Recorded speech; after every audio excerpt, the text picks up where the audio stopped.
police department moving to the old Trib building. So what information do you have on this? What city officials were doing and what are they thinking? So as everybody knows, we've been looking to build a new police station, and prior to deciding we were going to build one, we looked at a lot of existing buildings in the city, and just to make sure there wasn't something out there that might help us do this a little less expensive and do it a little faster.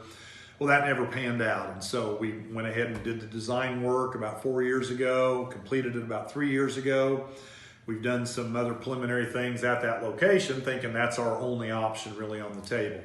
Well, recently, the owner of that building reached out to us and said, hey, this building's going to become available at the first of the year. It might be something you might want to consider.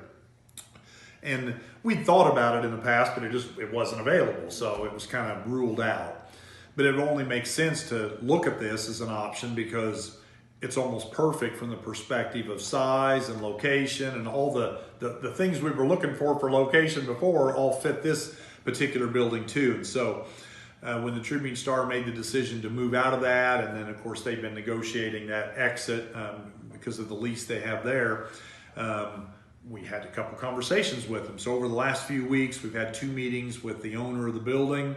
And then this week, we went out and did a walkthrough. We wanted to bring all of our police officers who are over the different internal divisions of the police department who head up all those different areas to see the building.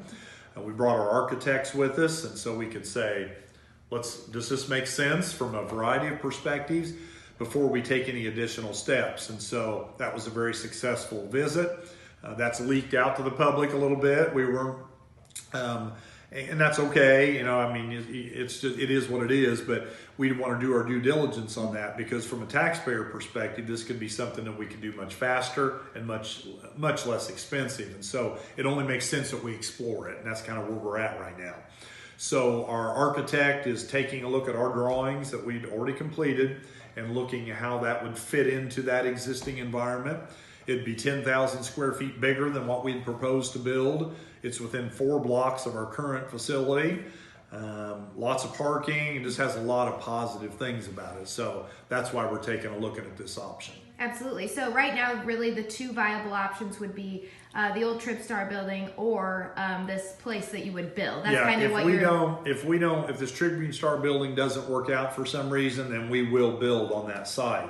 This could just be much quicker for us and a lot less expensive, and so we have to look at that. Yeah. Do you have any figures that you could share as far as the comparison? Not exactly yet, but it could be several $1 million less expensive. So it'd be a significant amount, but we won't know until the architect comes back and says, here's what the build out requirements would be and here's what it's going to cost in this building. So we want them to do that calculation for us, and then that will tell us whether we're going to take the next step or not. Absolutely. And just to clarify, where is the other location, just so people can remember? Behind the existing police station. So our goal would be, in the parking lot, you would build the new building, a 33,000 square foot building, and tear down the old building.